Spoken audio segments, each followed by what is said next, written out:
So if you're a fan of Mass Effect, I'm pretty sure you heard about the trial that's going around on Origin. It's pretty straightforward. You get 10 hours of gameplay so long as you have an active EA Access account. I'm not sure if this means that Xbox One users are able to get in, since I do know the Xbox One has EA Access. You may want to check on that, but I do know it is widely available on Origin for PCs.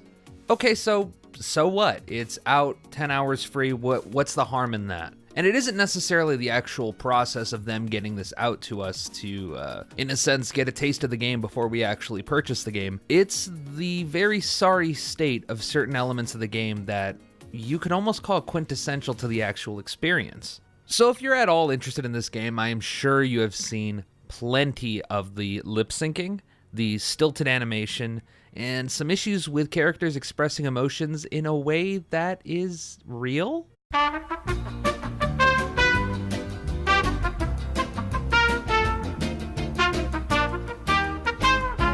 You can't help but wonder how it was that BioWare managed to release the game in this state. Now, it is a trial, it's not a beta. That means this is the final code, it's just being teased. You get 10 hours of it, but it's the full download. It's 47 gigabytes to play 10 hours. I'm pretty sure that's the game. Having played it myself, I really had a lot of fun with it. But that being said, I couldn't help but wonder, were these design choices intentional? Or was it that the people designing these animations were just really, really bad at their job?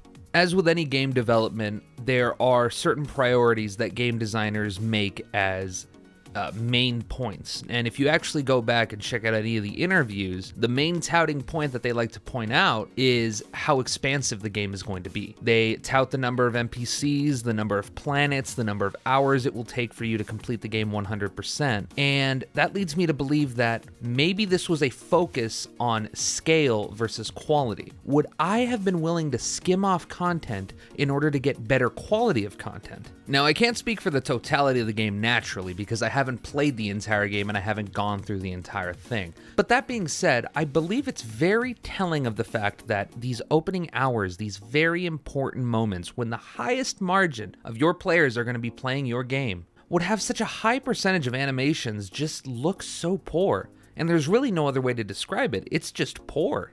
Now, I'm the kind of person that would go for quality over content. Now, that doesn't necessarily mean I want a Mass Effect that I can beat in 15, 20 hours. I think that would be way too egregious to the actual scope and depth that these games bring. If it meant pulling back maybe 30, 40 hours, I don't know how long the game is, so whatever is relevant to the total length that it would take to beat the game, in order to reallocate those resources towards the actual animations and the actual physical interactions between these characters, I would have taken it in a heartbeat.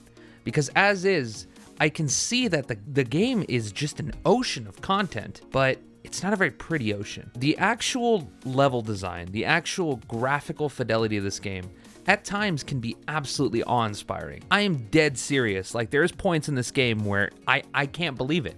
As a huge Mass Effect fan, especially back in the day, this is great. I love this. But the people that are inhabiting these worlds, they just look so fake. What I find even more egregious and lazy is the lip syncing. There are certain scenes where your main character will not move her lips, or his lips, depending on which writer you decide to take on. This is just unacceptable. I've played countless games where they will simplify facial animations during actual gameplay, but never would they completely eliminate any form of lip movement, period. But we live in a post-Witcher world, and honestly, it's hard not to, and I understand why people might not agree with the comparison, but it's hard to not compare it to The Witcher 3, which nailed scope, length, and quality of content across the board, something that was considered an absolute feat. But BioWare isn't just some small company.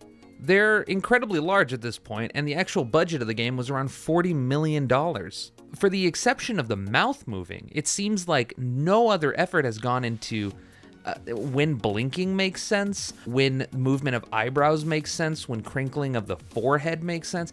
There's just no effort done into any other aspect other than the mouth. And even the mouth, as we've discussed before, is so poorly lip-synced that sometimes it just doesn't work. That being said, the quality of writing is definitely there. The actual gunplay is incredibly satisfying in my opinion. It's a good evolution on Mass Effect 3's gameplay. I felt as though the scope and depth from Mass Effect 1 are back and are just back. Compared to some of the previous games, it just gets RPGing right.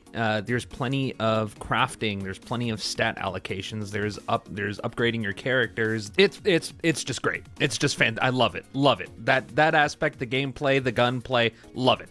It's just really hard to look past really, really piss poor lip syncing and animation in a game that is focused on character building and talking to a shitload of people. During those 10 hours I got in the trial, a vast majority of my time playing the game was talking to people.